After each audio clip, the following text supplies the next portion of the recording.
ശ്രീ മഹാഗണപതി നമ. ജ്യോതിഷ സംഗീതയാത്ര ചാനലിലേക്ക് എല്ലാവർക്കും സ്വാഗതം. 2025 മാർച്ച് 29 രാത്രി 9:43 ശനി സ്വക്ഷേത്രമായ കുംഭം രാശിയിൽ നിന്ന് വ്യാഴത്തിൻ്റെ ക്ഷേത്രമായ മീനം രാശിയിൽ പകർന്ന് 2.5 വർഷത്തോളം സഞ്ചരിക്കുവാൻ തുടങ്ങും.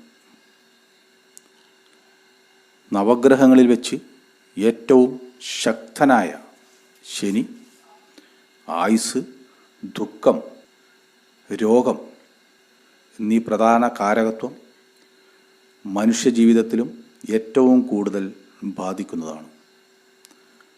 പലരും ശനിദോഷമാണ്, കണ്ടകശനിയാണ്, 7.5 ശനിയാണ്, അഷ്ടമശനിയാണ് എന്ന് പറയുന്നത് കേട്ടുകാണും. എന്നാൽ ഗോചരഫലം ഒരു പൊതുഫലം മാത്രമാണ്. ജാതകചിന്തയിൽ ശനിയാഷ്ടവർഗത്തിൽ ശനി ചാരവശാൽ സഞ്ചരിക്കുന്ന രാശിയിൽ അഷ്ടകവർഗ ബിന്ദുക്കളുടെ എണ്ണം 4 4 കൂടുതലോ ഉണ്ടെങ്കിൽ ഈ ശനിദോഷം ഒരു തരത്തിലും ബാധിക്കുകയില്ല. കൂടാതെ ജാതകത്തിൽ ശനി സ്വക്ഷേത്ര, മൂലക്ഷേത്ര, ഉച്ചക്ഷേത്ര രാശിയിലും വ്യാഴക്ഷേത്രമായ ധനു, മീനം രാശിയിലും നിൽക്കുന്നുണ്ടെങ്കിലും ദോഷങ്ങൾ ബാധിക്കുകയില്ല. ശനിയുടെ ദശാപഹാര കാലഘട്ടത്തിൽ ശുഭസ്ഥാനത്ത് നിൽക്കുന്ന ശനിയാണെങ്കിൽ ഗോചരഫലം ഒരു തരത്തിലും കാര്യമായിട്ട് ബാധിക്കുകയില്ല എന്നും മനസ്സിലാക്കുക. ചിലർ പറഞ്ഞ് പേടിപ്പിക്കുന്ന വിഷയമാണിത്. അങ്ങനെ ബാധിച്ചാൽ തന്നെ ശനിദോഷ പരിഹാര ക്രിയകൾ ചെയ്ത് ദോഷങ്ങൾ അകറ്റാവുന്നതുമാണ്. പലതരത്തിലുള്ള പ്രസ്താവനകൾ ആണ് മനുഷ്യരെ ബാധിക്കുന്നത്. ഇന്നത്തെ വീഡിയോയിൽ അശ്വതി, ഭരണി, കാർത്തികകാല് നക്ഷത്രക്കാർക്ക് ഈ ശനിയുടെ രാശിമാറ്റം 12ാം കൂറിലാണ് സഞ്ചരിക്കുന്നത്. ഇത് 7.5 ശനി കാലത്തിൻ്റെ തുടക്കവുമാണ്. ഈ കാലം 2.5 വർഷത്തോളം ഈ മേടം രാശിയായ അശ്വതി, ഭരണി, കാർത്തികകാല് നക്ഷത്രക്കാർക്ക് എന്തൊക്കെ ഗുണദോഷങ്ങൾ ആണ് ഉണ്ടാകുക എന്ന് പരിശോധിക്കാം. ചാനൽ സബ്സ്ക്രൈബ് ചെയ്യാത്തവർ സബ്സ്ക്രൈബ് ചെയ്ത് ഷെയർ ചെയ്തു വരിക. തുടർന്നുള്ള വീഡിയോ കാണാവുന്നതാണ്. 12ലെ ശനി 7.5 ശനിയുടെ തുടക്കമാണ്. ദുഃഖങ്ങൾ അനുഭവിക്കുക, യാത്ര ചെയ്യുവാനുള്ള പ്രയാസം ഉണ്ടാകുക, ധനനഷ്ടമുണ്ടാകുക, കാര്യതടസ്സമുണ്ടാകുക, രോഗങ്ങൾ മൂലം വിഷമങ്ങൾ അനുഭവിക്കുക, കുടുംബസൗഖ്യം കുറയുക, ഇതൊക്കെ വരാമെങ്കിലും മേടക്കൂറുകാർക്ക് ഈ പ്രാവശ്യത്തെ ഈ 12ലെ ശനി ബാധിക്കാത്ത തരത്തിലുള്ള അനുഭവങ്ങളാണ് ഉണ്ടാകുക. അതിൻ്റെ കാരണം പരിശോധിക്കാം. 12ാം കൂറിൽ സഞ്ചരിക്കുന്ന ശനിക്ക് 3ാം കൂറിൽ വേദസ്ഥാനമാണ്.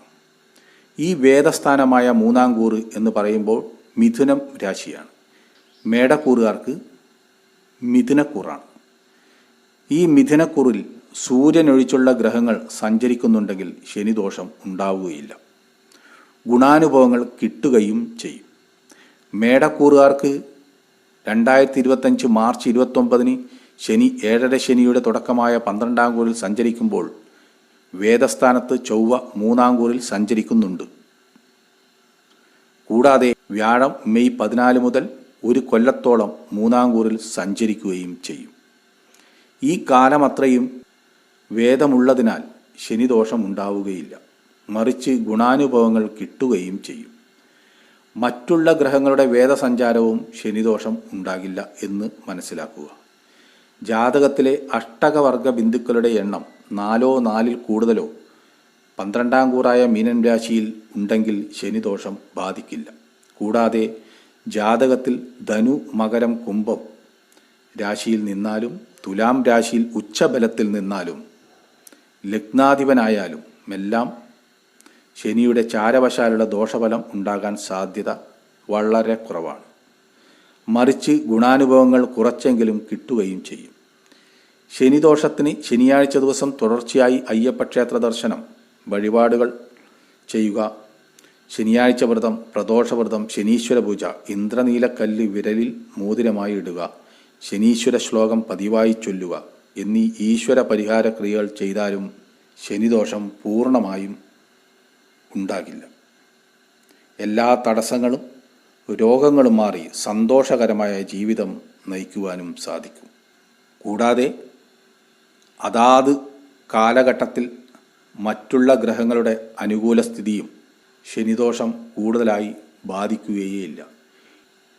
അതായത് ശനിപ്പഴ എന്ന് പറയുന്നത് വളരെ കുറഞ്ഞ കാലയളവിൽ മാത്രമേ അനുഭവയോഗ്യമായി തീരുകയുള്ളൂ. ചാനൽ സബ്സ്ക്രൈബ് ചെയ്യാത്തവർ സബ്സ്ക്രൈബ് ചെയ്ത് ഷെയർ ചെയ്തു വരിക. തുടർന്നുള്ള വീഡിയോ കാണാവുന്നതാണ്. അടുത്ത വീഡിയോയുമായി വീണ്ടും വരാം. നന്ദി, നമസ്കാരം.